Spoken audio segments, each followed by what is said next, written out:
안녕하세요. 김용재 목사입니다. 이 영상은 성경 통독하시는데 도움을 드리기 위해 마련한 영상입니다.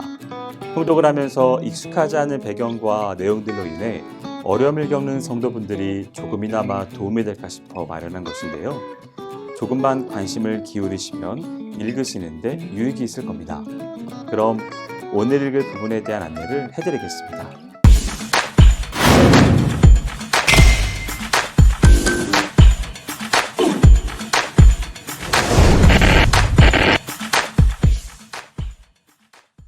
오늘 읽을 본문은 열왕기상 15장 1절에서 24절까지 그리고 역대하 13장에서 16장까지입니다. 열왕기상 15장은 유다 왕국의 2대와 3대 왕과 북이스라엘의 두 번째, 세 번째 왕의 소개로 나뉘어져 있습니다. 그중 24절까지는 남유다 왕국의 왕에 대한 내용으로 오늘은 이와 관련한 내용을 역대하와 엮어서 살피도록 하겠습니다. 열왕기상 15장 1절에서 24절은 남북으로 나뉘어진 왕국 중 남유다의 두 번째와 세 번째 왕에 대한 기록입니다. 1절에서 8절은 유다의 두 번째 왕인 아비암의 통치를 언급하는 대목입니다. 그러나 여기에서는 아비암의 어떠한 치적도 서술되지 않습니다. 단지 아비암에 대한 평가와 그의 통치에 대한 해석이 간단하게 서술되어 있습니다. 그나마 3절에서 5절까지는 다윗 기사에 할애됩니다. 본 단락에서의 아비암에 대한 평가는 한마디로 하나님 앞에서 온전치 못한 자라는 사실입니다. 여기서 다윗은 아비암의 신실치 못함을 재는 잣대로 등장합니다. 그러나 이 신실하지 못한 자가 어떠한 징벌을 당했는가를 물을 때에는 그때에는 다윗이 아비암의 방패로 등장합니다. 즉 하나님께서 다윗을 보아 불신실한 후손에게도 왕위를 유지하도록 해주셨다라는 것입니다. 그러므로 본 단락에서의 강조점은 신실하지 못한 인간에게 베푸시는 하나님의 은총에 있습니다. 9절에서 24절은 아비암 사후 그 아비의 뒤를 이어 유다의 제3대 왕이 된 아사에 대한 기록입니다. 아사는 우상 숭배와 분열로 어둠이 깊어가는 역사에서 최초로 종교개혁을 단행한 중요한 왕입니다. 그래서 열왕기 기자는 모처럼 다윗같이 여호와 보시기에 정직한 왕이라는 찬사를 아끼지 않습니다. 한편 이러한 본 단락은 두 개의 중요 부분으로 나뉩니다. 즉 아사가 철저한 개혁 의지를 발휘하여 태후라도 우상 숭배를 허용치 않았다는 내용과 아사가 외국 군대를 매수하여 북왕국 바하사의 침공을 물리쳤다는 내용이 그것입니다. 그런데 전반부는 분명 아사에 치할 만한 업적이지만 후반부는 왠지 석연치 않은 대목이 있습니다. 즉 무려 100만 대군과의 전쟁에서도 여호와를 신뢰하는 믿음으로 말미암아 승리를 체험한 적이 있는 아사가 동족 북이스라엘과의 전쟁에서는 하나님께 도움을 청하는 대신 이방 군대를 끌어들였다는 사실을 심히 유감스러운 일이 아닐 수 없습니다.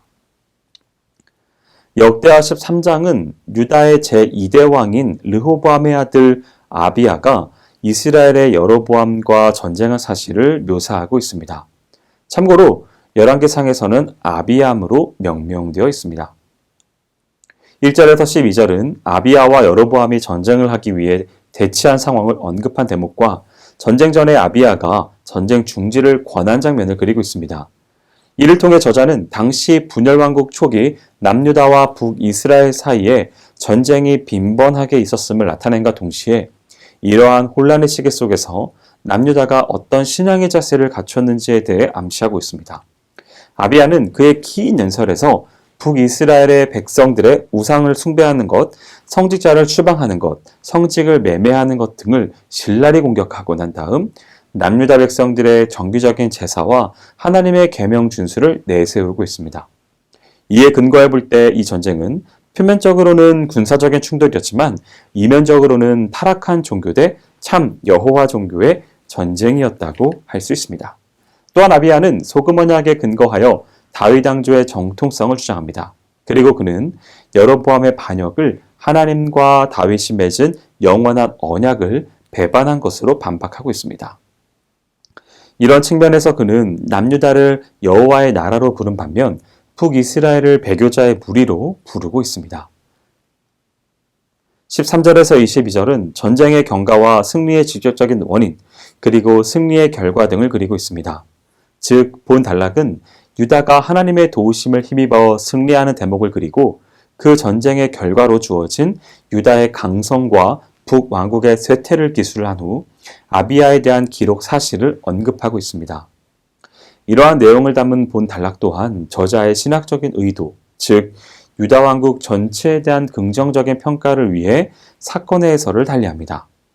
다시 말해서 열왕기 저자는 남유다가 강성케 되고 견고케 된 이유를 다윗 왕이 여호와 앞에서 정직히 행한 결과라고 언급한 반면, 본서 기자는 유다가 튼튼하게 된 것은 저희가 그 열조의 하나님 여호와를 잘 의지했기 때문이라고 밝히고 있습니다. 그리고 이와 더불어 본서는 아비야에 대한 긍정적인 평가를 위해 열왕기 저자가 언급한 그의 범죄 사실에 대한 평가는 생략한 채 전쟁에서 승리한 결과로 주어진 영토 확장 사실만을 언급합니다. 또한 세력이 점차 강성해짐에 따라 점점 타락의 길로 들어선 아비야의 모습을 간략히 언급함으로써 본서 기자는 본 단락 속에서도 지필 의도를 분명히 드러내고 있습니다. 역대하 14장은 유다의 세 번째 왕인 아사의 통치에 관한 기록입니다. 아사의 기록은 열왕기서와 달리 내용이 16장까지로 이어지는 방대한 양으로 기록되어 있습니다. 1절에서 8절은 이스라엘이 남북으로 분열된 이래 남유다에 처음으로 찾아온 평화의 시기 10년 동안에 아사가 통치한 사실을 언급하고 있습니다. 즉, 본 단락은 아사가 우상을 파하는 장면을 기록해 그가 여호와에 대한 열심으로 우상을 척결하고 여호와의 말씀이 왕성케 되는 종교 개혁을 단행한 사실을 언급하고 있습니다.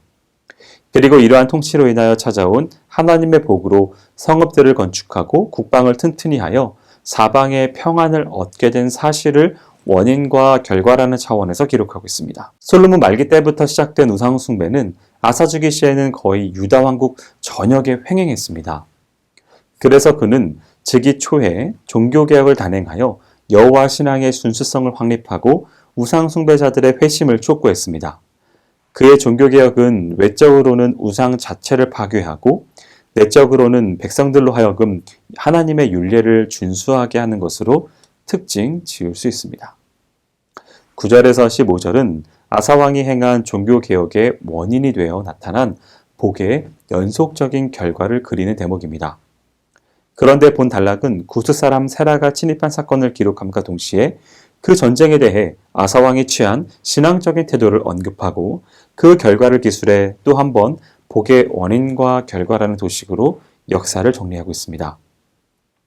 여기서 종교개혁 이후 평온한 시대 때에 찾아온 세라의 침입 사건은 하나님의 징계가 아니라 유다에 대한 하나님의 시험으로 이해할 수 있습니다.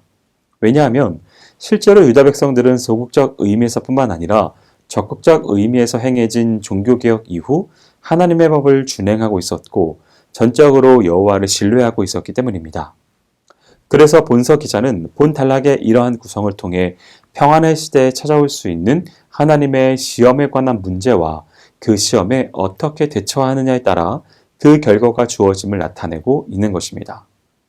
즉, 본서 기자는 이렇게 등장한 하나님의 시험에 대해 오직 전적으로 여호와께만 의지하는 아사의 신앙 상태를 강조해 이것이 원인이 되어 전쟁에서 유다가 승리할 수 있었음을 밝히는 것입니다.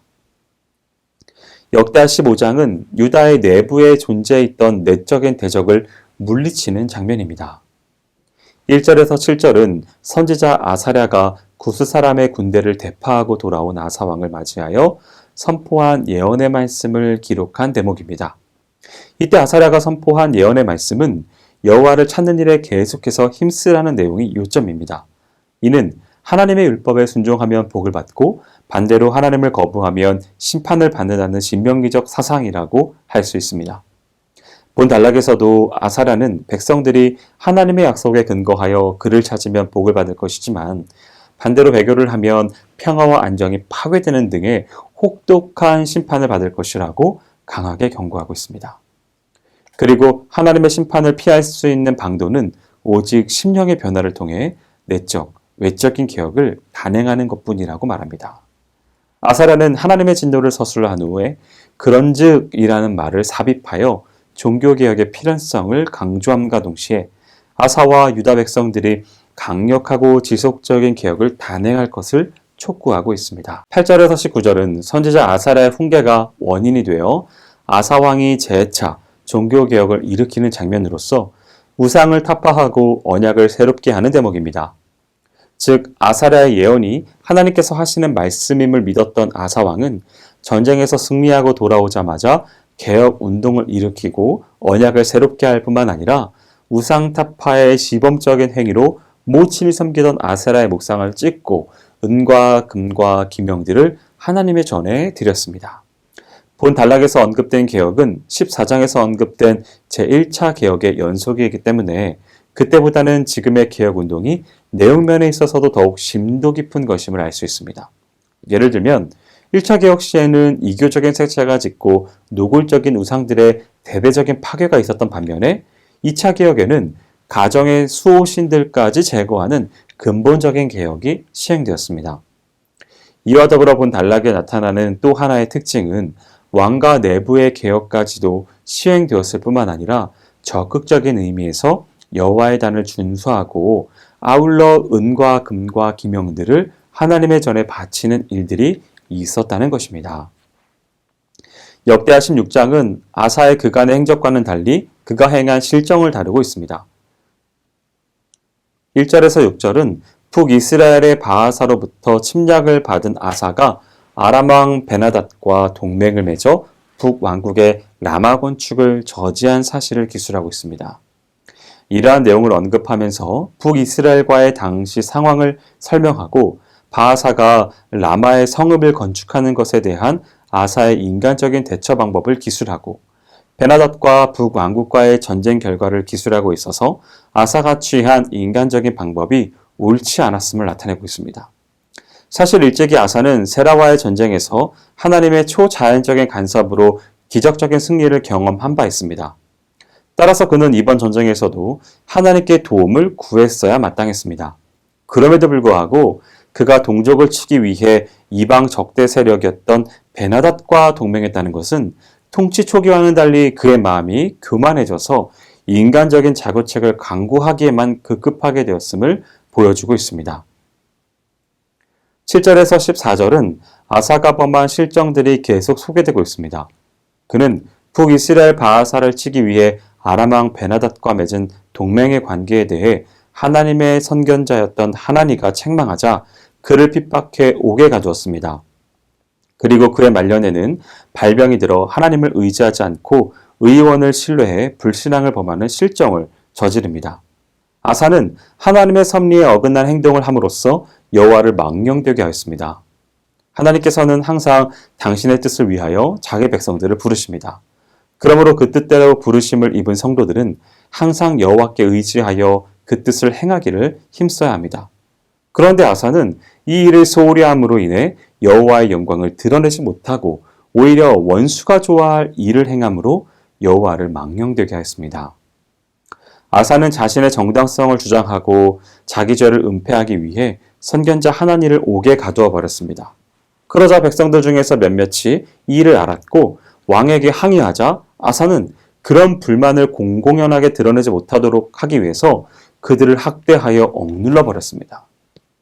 이와 같이 아사가 흉폭하게 변한 것은 하나님을 의지하는 것과 그렇지 않은 것이 얼마나 사람을 변하게 하는가를 잘 보여주는 것이 됩니다.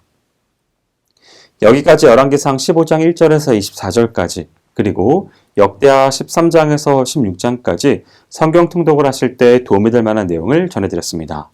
혹시 외에 질문 있으시거나 나누고 싶은 이야기가 있으시면 밴드나 댓글로 달아주시면 필요한 도움을 드리도록 하겠습니다. 그럼 내일 다시 만나도록 하겠습니다. 통독 화이팅 하세요!